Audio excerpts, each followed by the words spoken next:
The teacup trembled in Marcus's weathered hands as three identical faces stared up at him, their eyes brimming with hope. "Will you be our dad?" "For real?" they asked in near-perfect unison. In that moment, everything changed. If you've ever wondered whether second chances at family come when you least expect them, this story might just break your heart open in the most beautiful way. Stay with me until the end to discover how one man's ordinary afternoon transformed into the beginning of an extraordinary journey. Marcus Collins never imagined at 42 that he'd be starting over. 5 years ago, he had it all: a thriving construction business, a beautiful home in the suburbs, and dreams of the family he and his wife Sarah would build together. Then came the diagnosis that shattered everything. Aggressive cancer. 6 months of watching the love of his life fade away. And finally, the deafening silence of an empty house that once held so much promise. The grief counselor had suggested routine as an anchor.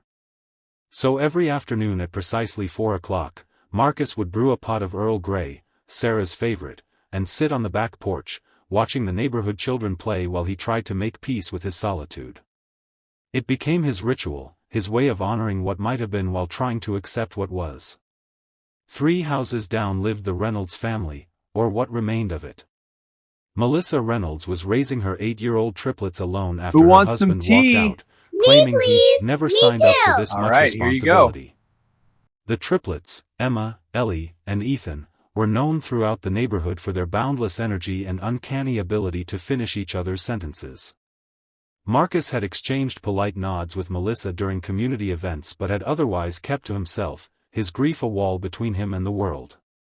On a crisp autumn afternoon, as Marcus settled into his porch chair with his steaming cup, a soccer ball sailed over his fence, followed by the sound of children's bickering. Moments later, 3 identical faces peered over his gate. "Sorry, Mr. Collins," Ethan called out. "Can we get our ball back?" Marcus nodded, gesturing toward the corner of his yard where the ball had landed.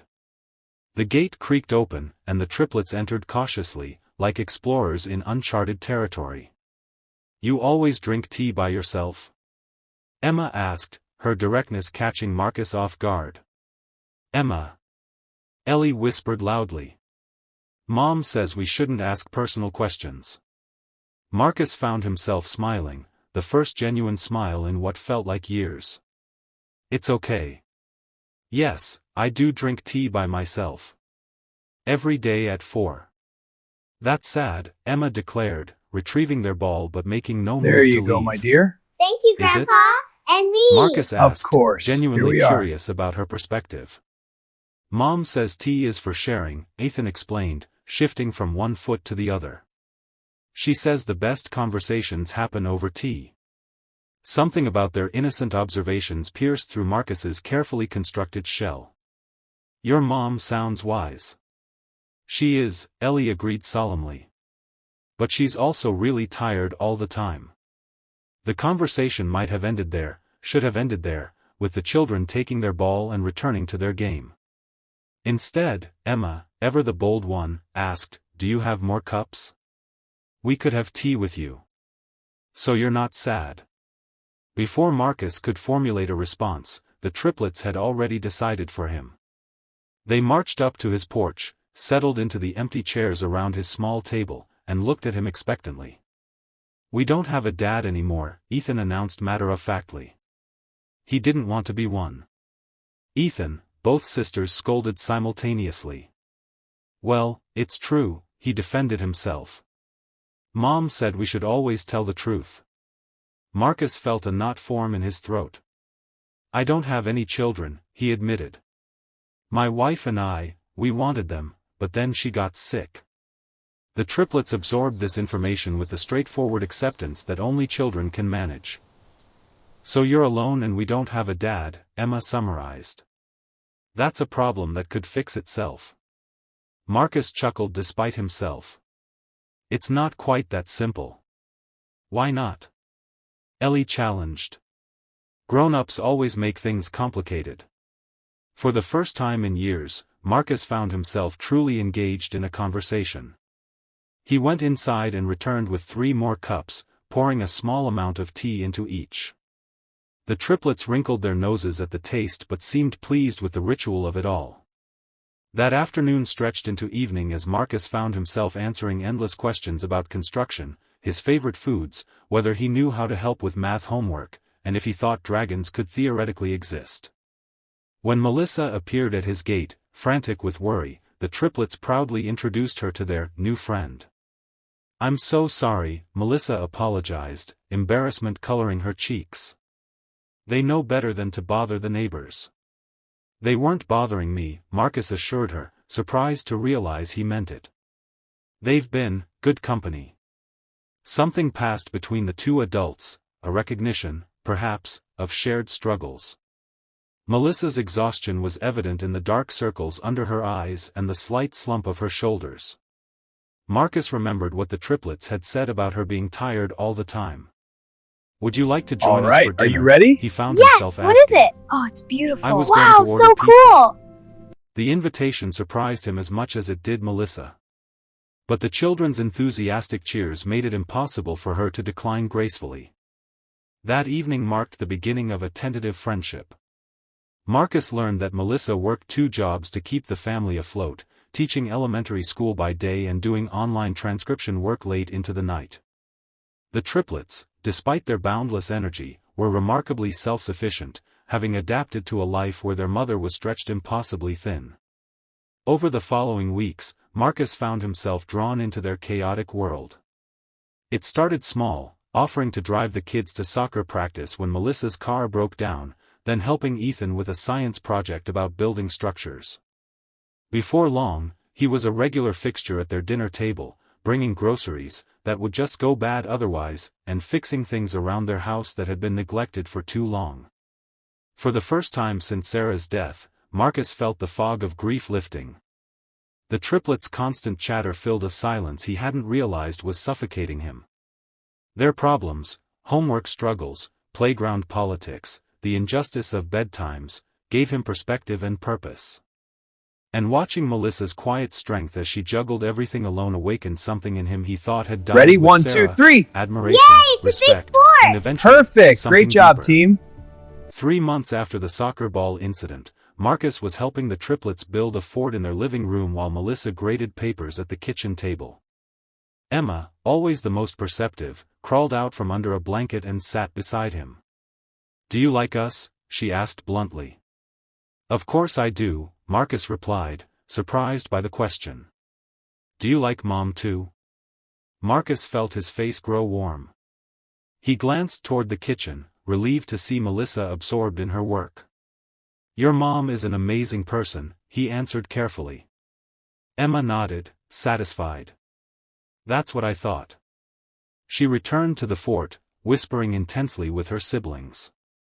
Later that evening, as Marcus prepared to leave, the triplets blocked the door, standing shoulder to shoulder with identical expressions of determination. "We had a meeting," Ethan announced formally. "A family meeting," Ellie clarified. "And we voted," Emma concluded. Melissa appeared behind them, looking as confused as Marcus felt. "What are you 3 up to now?" "We want Marcus to be our dad," they declared in unison. The silence that followed was deafening. Marcus felt his heart hammering against his ribs as Melissa's eyes widened in mortification. "Kids, you can't just," she began. "Why not?" Emma interrupted. "He's here all the time anyway. He helps us with homework and makes you laugh. And he's all alone in that big house. And he knows how to fix the sink," Ethan added practically. "And he looks at you the way princes look at princesses in movies," Ellie said softly to her mother. Marcus watched as Melissa's face flushed crimson. He should say something, Dearly beloved, make a joke to we are diffuse the gathered here tension, today. perhaps, You look or beautiful. gently explain to the children why their proposal was impossible. Instead, he found himself wondering, why was it impossible? "I think," he said slowly, finding his voice at last, "that's something your mom and I would need to talk about. Privately." The triplets exchanged triumphant glances, clearly interpreting his response as a victory. "But," Marcus continued, kneeling to meet their eyes, "no matter what happens, I want you to know that meeting you 3 has been the best thing that's happened to me in a very long time. That night, after the children were finally asleep, Marcus and Melissa sat on her front porch, 2 cups of tea between them and a conversation neither had anticipated having. "I'm so embarrassed," Melissa admitted. "They've always been impulsive, but this takes it to a new level." "Don't be embarrassed," Marcus said. "They're just seeing possibilities that adults are too cautious to consider." "Marcus," Melissa sighed, "you've been an incredible friend to us. You stepped into our chaos when most people would have run the other way. But the kids are getting attached, and I'm worried that I'll disappear," he finished for her. "I won't. You can't Okay, promise now that. for the milk. Can I Life stir happens. next? It's getting so People fluffy. change Here their comes the minds. milk. Marcus took a deep breath. "After Sarah died, I thought that part of my life was over.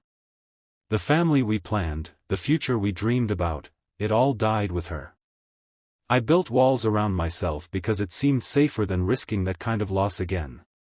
He looked at Melissa, really looked at her, the strength in her eyes despite her exhaustion, the gentle curve of her smile, the way she gave everything to her children while keeping so little for herself. "But those 3 remarkable kids you're raising? They didn't see the walls. They just walked right through them like they weren't even there. And now I can't imagine going back to my quiet, safe life without all of you in it." Melissa's eyes glistened in the porch light. "What are you saying, Marcus?" "I'm saying I don't want to be just your friend or your handyman or the neighbor who occasionally babysits. I want to be part of this family, if you'll have me." The journey from that conversation to true family wasn't immediate or without challenges. There were difficult discussions about Sarah's memory and how to honor it. There were questions about Melissa's ex-husband and what rights he still had. There were moments when the triplets tested boundaries, wondering if Marcus would leave when things got hard, just as their biological father had. But there were beautiful moments too, the first time all 3 children fell asleep against Marcus while watching a movie, completely trusting and at peace. The morning Melissa found him teaching them how to make Sarah's special pancakes, Good, flour a happy covering life. every surface but laughter filling the kitchen. The day Marcus sold his too large, too empty house and moved into their modest home, bringing with him only what mattered, including a small box of Sarah's treasures that he placed respectfully on a shelf, acknowledging the past while embracing the future. 6 months after the triplets' impromptu proposal, Marcus proposed for real, not just to Melissa, but to all 4 of them. He got down on one knee in their backyard, where it all began with a stray soccer ball, and asked if they would officially become his family. The triplets tackled him before he could even finish, their enthusiastic yes echoing through the neighborhood. Melissa, tears streaming down her face, nodded her answer when words failed her. On their wedding day, instead of traditional vows, Marcus read letters he had written to each of the triplets, promising to be the father they deserved, present, loving, and unwavering in his commitment. Then he turned to Melissa. "You and these incredible this tea children is have wonderful. taught me that It family really is. isn't Great just choice, something you're kids. born into. Thanks, Dad. It's Can something I have you more? choose, every day. I choose all of you, today and always." As they signed the marriage certificate, the triplets crowded around, insisting on witnessing this moment. And when the adoption papers came through months later, making official what their hearts had known all along, they celebrated with, what else, a family tea party on the back porch. Years later, when asked about the moment his life changed, Marcus would always point to that ordinary afternoon when his quiet tea was interrupted by 3 identical faces and a soccer ball. "Some people spend their whole lives searching for meaning," he would say. "I was lucky enough to have it literally land in my backyard." In a world that often feels disconnected, this story reminds us that family can find us in the most unexpected ways, sometimes right over the fence we've built to protect our wounded hearts. All it takes is the courage to open the gate and let others in.